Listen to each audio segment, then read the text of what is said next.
hello नमस्ते सेवानी तपाईँलाई फेरि पनि स्वागत छ मेरो सरजाई ब्लगमा र आज चाहिँ फेरि पनि ब्लग स्टार्ट गर्दैछु एकदम बिहान बिहान र आज चाहिँ 2 दिन भइसक्यो मेरो छोरी आएको छैन घरमा हुँदा त बिचरा कराइरहन्थे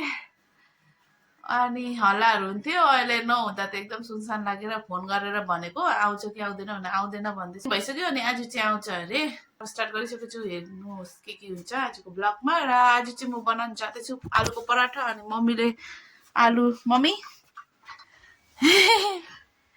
अनि मम्मीले आलु छिल्नु हुँदैछ अब चाहिँ आटा गुनिसक्यो मम्मी के गुन्नुपर्छ गुनिहाल्छु नि बिचरा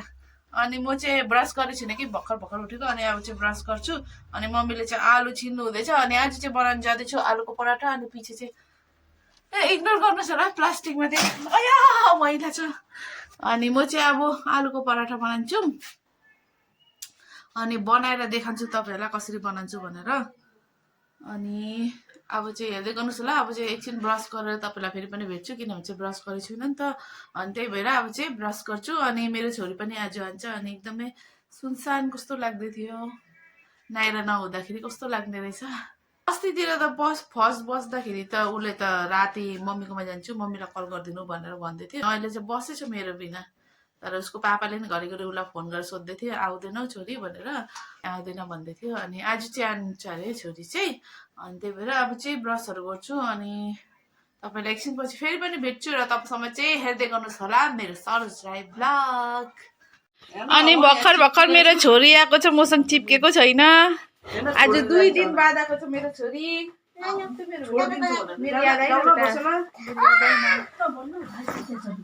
मेरो याद आएन बेटा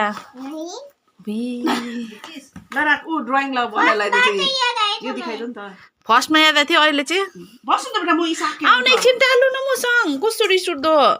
सिया 20 रुपियाँ चेन्ज छैन 20 रुपियाँ चबाको मेरो सब पैसा खतम गरिदियो भन्दैन मेरो पैसाले मलाई दिएको त हो मलाई याद गरी गरेन पेपर छ नि याद गरेको थिएँ आज आलुको पराठा बनाउनु मैले पानी दिनु मलाई प्यास लागेको छ मेरो प्याकुले 2 दिन बाद आएको छ अझ फेरि पनि बढी चिप्किँदैछ सबभन्दा पहिला मेरो छोरीले खाए कस्तो लाग्यो बेटा पराठा दामी मेरो छोरी प्याकुली मम्मीले साग केलाउनु हुँदैछ अनि यता चाहिँ आफै भर्दै बनाउँदैछौँ अनि यो चाहिँ सजु दिदीको लागि पराठा सजबडी भाइलाई भित्र ल्याइदेऊ त अनि सजबडीलाई पराठा बनाइदिँदैछु अनि अब चाहिँ मम्मीलाई दिन्छु अनि म चाहिँ यस्तो उता चाहिँ दार्जिलिङ म चाहिँ पेक गर्दै अन्त पेक गरिसकेर अन्त बनाउँथेँ यता चाहिँ पेक गर्दै बनाउँदै जाँदैछु अनि यो भएर चाहिँ सजबडीलाई दिन्छु अचार बनाएन क्याचअपको साथ यति 2टा दिइहाल्छु सजबडी रेडी अनि आज चाहिँ अचार बनाइन चटनी बनाइन क्याचअपसँग खानु भनेको सजबडी भाइलाई भित्र राखिदो हो अन्त तिमी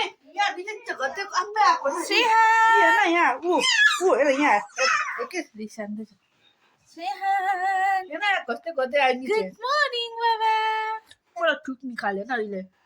ठुक निकाल्ने सजबडी यहाँ छ तिम्रो बाबुलाई भित्र लगिदेऊ यसमा क्याचअप हाले खानु ल मेरो प्याकुली अनि यतिको भइसकेको छ यतासम्म लगाइदिनु भयो दिदीले यताको भित्ता अलिक बल्ल राम्रो देख्यो मम्मीलाई मम्मीको यता कस्तो माया लाग्दो अनुहार पनि भित्ता पनि अहिले कस्तो राम्रो देख्यो किन मैले हालिदिएँ भनेर भिडियो अहिले चाहिँ राम्रो देखेछ यो चाहिँ अस्ति पालि लगाइदिएको अरे 1 वर्ष प्लस 1 वर्षपछि बल्ल साइड जोड्यो अरे बल्ल साइज जोडेछ मम्मीले अनि यतिको चाहिँ भइसकेको छ आजको दिनभरिको काम दिदीले गरिसकेको छ अब चाहिँ खाना बनाउने हो खाना चाहिँ बनाउनु हुन्छ यसरी बोल्दा राम्रो देख्ने रहेछ उता भित्रमा अलिक माया लाग्दो थियो यसरी बोल्दा राम्रो देख्ने रहेछ यतिको भइसकेको छ साइज जोडिसकेको छ बल्ल लगाइदिनु भयो मम्मीले अस्ति नलगाउनु भएको थियो अनि आजको काम चाहिँ त्यस्तै हो त्यही त है अघिदेखि लगाउँदै थियो बिजी छु नि त अहिले मेरो थुप्रै अपार्टमेन्ट चलिरहेछ के अघिदेखि लगाउँदै थिएँ कि तर अहिले भिडियो बनाएको किनभने चाहिँ लामो हुन्छ ब्लग भनेर है साथी हो अनि यस्तो छ यो थम्पिन अनि यो चाहिँ काँटी त एकदम नयाँ लिएर आएको हो कि के हो त्यो मेरो तेरोमा थियो यो चाहिँ दिदीको लिएर आएको एकदम रब्बर सब्बर बाँधेको रहेछ नहराओस् भनेर काँटीको डब्बा रहेछ मैले अस्तिदेखि हेरेको छु म त क्रिम पो सोचिएको छु यो त मैले खोलेर हेरेको छु मैले अस्ति पहिले देखिरहेको छु कि डब्बा तर क्रिम सोच्दै थिएँ भरे त डब्बामा बढिया आइडिया भइसकेछ खाना स्टार्ट भइसकेछ अनि यता चाहिँ खतम पनि भइसकेछ मैले आलु चप बनाउँदा आलु चप छ आज चाहिँ डुकु खुर्सानी घिउ भात अचार आमको अनि मम्मीकोमा यता अनि हामी खाने अनि यो चाहिँ मेरो भात अनि हस्बेन्डले चाहिँ भित्र खानु हुँदैछ नाइराको हो ए छोड्दा खाइदिन्छु म यो चाहिँ नाइराको रहेछ अनि म खाइदिनु पर्यो नि अनि चप होइन अहिले यति खान्छु अन्त फेरि पनि हाल्छु अनि यहाँ छ डुकु यसरी हालेर हातले मुछेर नितिश भात खाने चिसो दाल हो उता छ ए चिसो दाल झुक्केर हाली पठाइछु नै खान्न यति अनि अचार छ यहाँ अनि अब चाहिँ खाने हो देख्दैछु म आलु चप बनाएको आज आलुको पराठा बनाएको थिएँ त्यो बचेर अन्त आलु बचेको थियो कि अनि त्यसकै चप बनाइदिएको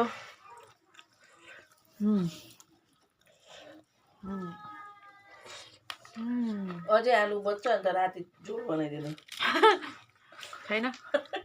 सबैको बनाएको थिएँ नि आमको अचार छोरी नाइरालाई खाना खानु बोलाएको आएको छैन बस्नु भनेको मान्दैन मेरो छोरी लाइट गयो मार्यो इन्भर्टर चाहिँ फ्रिज चल्दैन नि त अनि फ्रिज के मार्यो अनि त्यही भएर अब फ्रिजमा नि कनेक्ट गरेछ नि त इन्भर्टरलाई फ्रिजमा नगर्नु पर्ने नि कनेक्ट